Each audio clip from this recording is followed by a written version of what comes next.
السلام علیکم ورحمۃ اللہ وبرکاتہ۔ محترم ناظرین،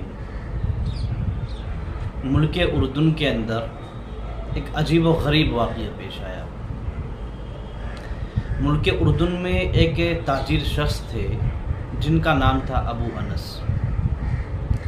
ابو انس کی بیوی تھی اور ان کا ایک چھوٹا بچہ تھا، اور ان کا ایک چھوٹا بھائی تھا جو یونیورسٹی میں پڑھتا تھا۔ ابو انس یہ ایک تاجر شخص تھے، بہت بڑے تاجر تھے۔ اچانک ان کا انتقال ہو گیا۔ اب ان کا جو چھوٹا بھائی تھا جو یونیورسٹی میں پڑھتا تھا، اس نے کہا میں آپ لوگوں کے ساتھ ہی رہوں گا، بچہ جو یتیم ہو گیا ہے اس کی کفالت کروں گا اور بچے کی ماں کا بھی خیال رکھے گا۔ چنانچہ کچھ دنوں تک تو یہ سلسلہ ایسے ہی چلتا رہا۔ پھر کچھ دنوں کے بعد اس کے ذہن میں فتور آ گیا، اس کی نیت بگڑ گئی، اور اس نے چپ چاپ چھپ کر ابو انس کی جتنی پراپرٹی تھی وہ سب اپنے نام کرا لی۔ اور یہ شخص کیا ہے، یہاں سے امریکہ جو ہے چپ چاپ بھاگ گیا، امریکہ چلا گیا۔ ادھر ابو انس کا جو بچہ تھا اور اس کی جو بیوی تھی یہ بیچارے روڈ پر آ گئے اور یہ پریشان حالی کے ساتھ زندگی گزارنے لگے۔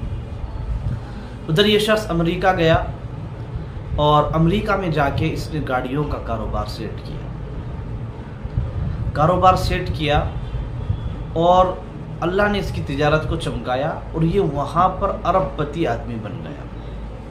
15 سال تک یہ امریکہ کے اندر رہا اور وہیں پر ایک گوری لڑکی سے اس نے شادی کر لی۔ 15 سال کے بعد اس کو خیال آیا کہ اب میں چلو واپس اردن چلتا ہوں۔ چنانچہ یہ واپس اردن آیا اور وہ اردن واپس آ کر اس نے ایک شاندار جنت نما محل بنایا، بہت بڑا محل بنایا، اور اردن کے اندر آ کر بھی اس نے اپنا گاڑیوں کی تجارت شروع کر دی، اور یہاں بھی اس کی تجارت کو بہت ترقی ملی، پورے اردن کے اندر اس کا ڈنکا بجنے لگا۔ ادھر وہ جو بچہ تھا ابو انس کا اور اس کی بیوی، وہ دونوں پریشان حال تھے، بہت زیادہ پریشانی کی زندگی گزار رہے تھے۔ تو بچے کی ماں نے کہا کہ بیٹا تو جا اپنے چچا کے پاس اور اس سے جا کر کہو کہ ہمارے باپ کی جو ملکیت تھی، اس کی جو آمدنی تھی، اس میں سے کچھ حصہ ہمیں دے دو۔ تو بچہ ڈرتے ڈرتے گیا، لیکن اس نے دھتکار دیا، بھگا دیا اور کچھ نہیں دیا۔ چنانچہ پھر اس کے بعد اس نے اپنی فیملی کو یہاں امریکہ سے اردن بلانے کا فیصلہ کیا۔ جب یہ بچے ادھر امریکہ سے چلے اور یہ ایک شاندار گاڑی میں بچوں کو لینے ایئرپورٹ گیا، جب بچوں کو لے کر یہ آ رہا تھا تو فرشتے اجل اس شخص پر ہنس رہا تھا۔ چنانچہ جیسے ہی یہ مین روڈ پر آیا، ایک تیز گاڑی نے اس کو ٹکر ماری اور یہ بھی اور اس کی فیملی وغیرہ سب وہیں پر کیا ہو گئے، مر گئے۔ اب دیکھیے، اب اس کا کوئی وارث نہیں تھا، لے دے کہ وہی بچہ ابو انس کا بچہ وہی کیا ہے اس کا وارث بنا۔ چنانچہ وہ بچہ اور اس کی ماں اس شاندار محل کے اندر کیا ہے آ گئے، یہاں آ کر کیا ہے رہنے لگے۔ تو یہ دیکھیے اللہ کی قدرت کا نظارہ دیکھیے کہ اللہ تبارک و تعالیٰ نے اس یتیم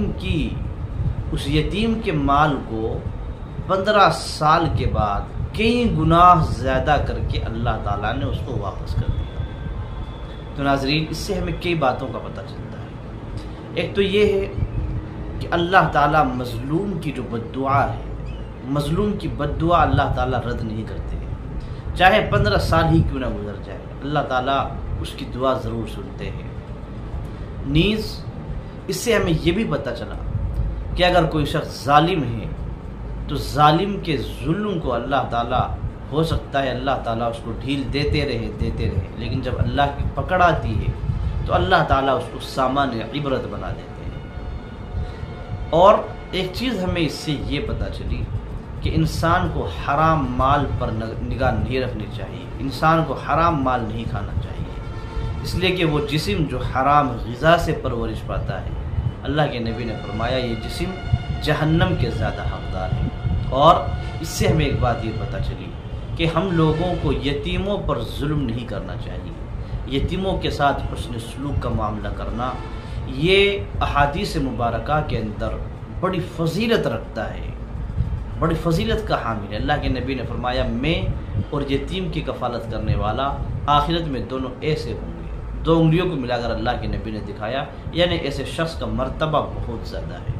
ایک حدیث میں یہ آیا کہ اگر کوئی شخص یتیم کے سر پر ہاتھ رکھتا ہے تو اس کے سر کے نیچے یتیم کے جتنے بھی بال اس کے ہاتھ کے ہتھیلیوں کے نیچے آئیں گے، اللہ تعالیٰ اس کے اتنے ہی درجات کو بلند فرمائیں گے۔